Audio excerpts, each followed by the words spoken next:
এ বড় বড় কথা কারা বলছে? যারা মমতা ব্যানার্জি আঁচলের তলায় থেকে নেতা হয়েছে।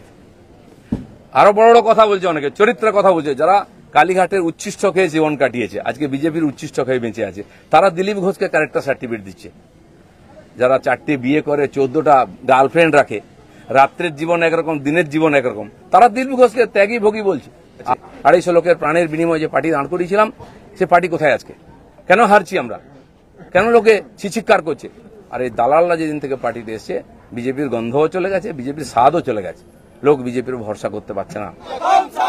তৃণমূল কংগ্রেসে দিলীপ ঘোষকে স্বাগতম, স্বাগতম, স্বাগতম। দিলীপ ঘোষ স্বাগতম, স্বাগতম, স্বাগতম। তৃণমূল কংগ্রেসে দিলীপ ঘোষকে স্বাগতম, স্বাগতম, স্বাগতম। মমতা ব্যানার্জি জিন্দাবাদ, জিন্দাবাদ, জিন্দাবাদ। জয় জগন্নাথ।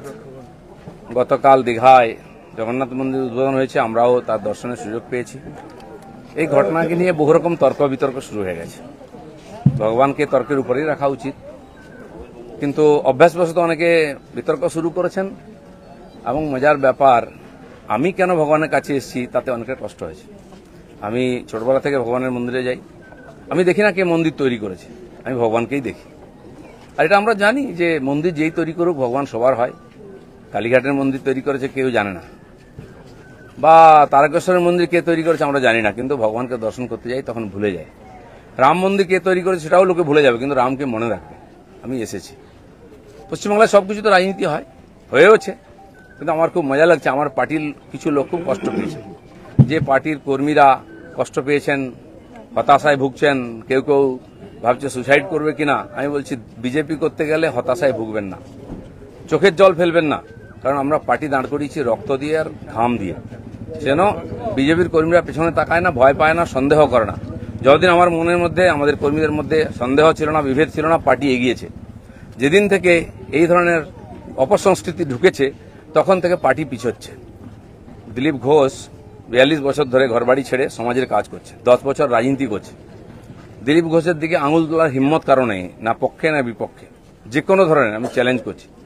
যাদেরকে আমি নিয়ে এসে নেতা বানিয়েছি, যারা বিজেপি দেশে করে খাচ্ছে, তাদেরই বেশি পেট ব্যথা হচ্ছে। যাদেরকে আমি নিয়ে এসে নেতা করেছি, তারা খুব চিন্তিত ভবিষ্যৎ নিয়ে। পার্টির উপরে ভরসা রাখুন, চিন্তা করার কোনো দরকার নেই। আর দিলীপ ঘোষ পার্টি ছাড়বে কিনা, কোথায় যাবে, অনেকে দুশ্চিন্তাগ্রস্ত, অনেকে আনন্দিত। দুশ্চিন্তা করার দরকার নেই, আনন্দিত হওয়ার দরকার নেই।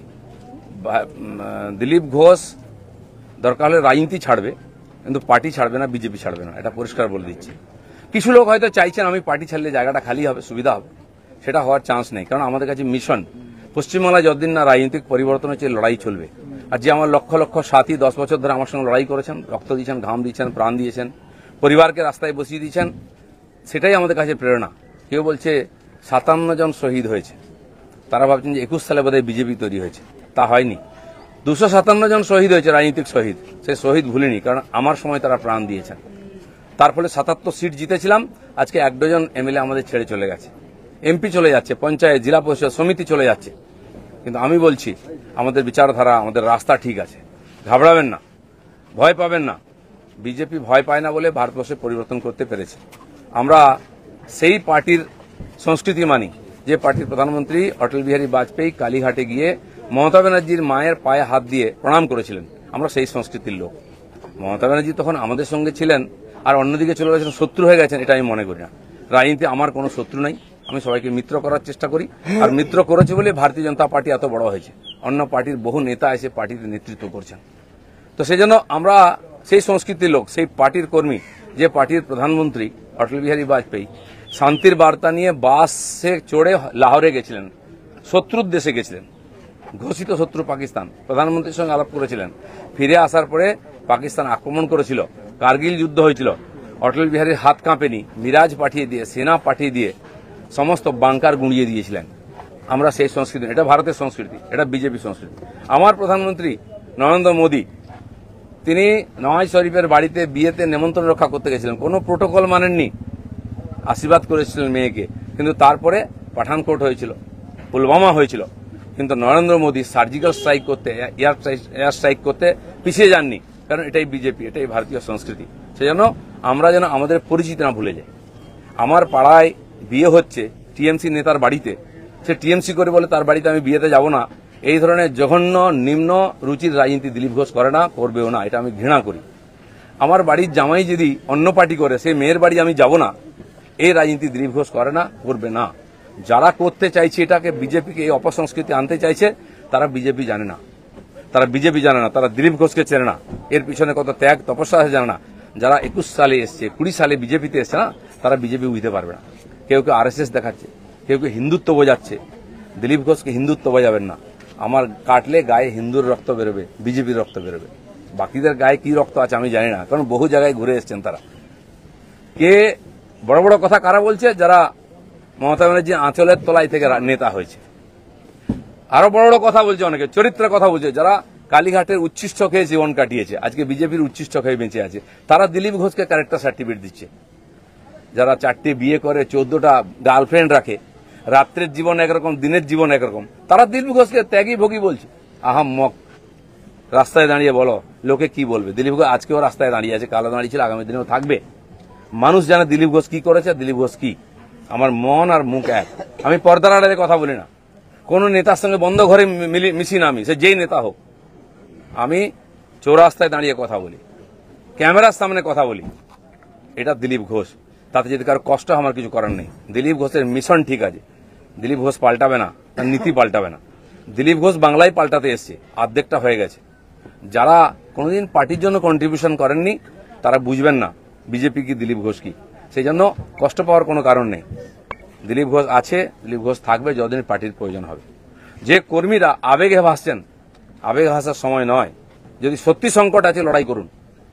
আর বিজেপির কর্মীদের উপর আক্রমণ, হিন্দুর উপর আক্রমণ ভারতবর্ষে প্রথমবার হয়েছে। আজ যারা বড় বড় কথা বলছেন, তারা হিন্দুর জন্য কতটা লড়াই করেছেন, কি ত্যাগ করেছেন। 4 পয়সার ত্যাগ নেই। বিজেপিতে কামাতে এসছেন, কামানো কমে যাচ্ছে। আমি দোকান সাজিয়ে দিয়েছিলাম 77টা MLA দিয়ে, 1 ডজন MLA আজকে নাই কেন? MP কোথায় গেল? জেলা পরিষদ সমিতি প্রধান চলে যাচ্ছে কেন? জবাব কে দেবে? 21-এর পর থেকে বিজেপি নামছে।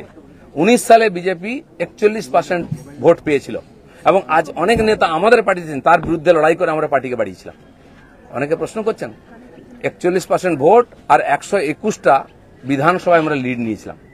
5 বছর পরে 24 সালের ইলেকশনে সেই ভোট 39% নেমেছে, আর 91টা বিধানসভায় আমরা লিড পেয়েছি। পার্টি এগোচ্ছে না পিছোচ্ছে? আমরা হার জিততে ভুলে গেছি 21 সালের পরে। প্রশ্ন করুন, পাবলিক প্রশ্ন করছে। দিলীপ ঘোষের এটাই প্রশ্ন আছে। যারা আমাকে প্রশ্ন করছেন, আমি তাদের দিকে প্রশ্ন করছি। আপনারা তো নীতি শেখাচ্ছেন, রাজনীতি শেখাচ্ছেন, হিন্দুত্ব শেখাচ্ছেন, কি দিয়েছেন সমাজকে? কেন পার্টি নেমে গেছে? 250 লোকের প্রাণের বিনিময়ে যে পার্টি দাঁড় করিয়েছিলাম, সে পার্টি কোথায় আজকে? কেন হারছি আমরা? কেন লোকে ছিচিৎকার করছে? আর এই দালালরা যেদিন থেকে পার্টিতে এসছে, বিজেপির গন্ধও চলে গেছে, বিজেপির স্বাদও চলে গেছে। লোক বিজেপির ভরসা করতে পারছে না। তাই ভরসা ফিরিয়ে আনার জন্য লড়াই করুন, নাটক করবেন না। রক্ত দিয়েছি আমরা, ঘাম দিয়েছি, তারপরে মানুষের বিশ্বাস জিতেছি, মানুষের আশীর্বাদ জিতেছি। দিলীপ ঘোষের তো লড়াই জারি আছে। আপনারা ঠিক করুন কে কোন পার্টি থেকে লড়াই করবেন। দিলীপ ঘোষ পার্টি পাল্টাতে আসেনি, পশ্চিমবাংলাকে পাল্টাতে এসেছে। ধন্যবাদ সবাইকে। মমতা ব্যানার্জি জিন্দাবাদ, জিন্দাবাদ, জিন্দাবাদ। বাংলার মুক্তিযুদ্ধ মমতা ব্যানার্জি জিন্দাবাদ, জিন্দাবাদ, জিন্দাবাদ। মমতা ব্যানার্জির নেতৃত্বে আমাদের সংগ্রাম চলছে, চলবে। মমতা ব্যানার্জি জিন্দাবাদ, জিন্দাবাদ, জিন্দাবাদ। দিলীপ ঘোষকে স্বাগতম, স্বাগতম, স্বাগতম। তৃণমূল কংগ্রেসে দিলীপ ঘোষকে স্বাগতম, স্বাগতম, স্বাগতম। দিলীপ ঘোষ স্বাগতম, স্বাগতম, স্বাগতম। তৃণমূল কংগ্রেসে দিলীপ ঘোষকে স্বাগতম, স্বাগতম, স্বাগতম। মমতা ব্যানার্জি জিন্দাবাদ, জিন্দাবাদ, জিন্দাবাদ।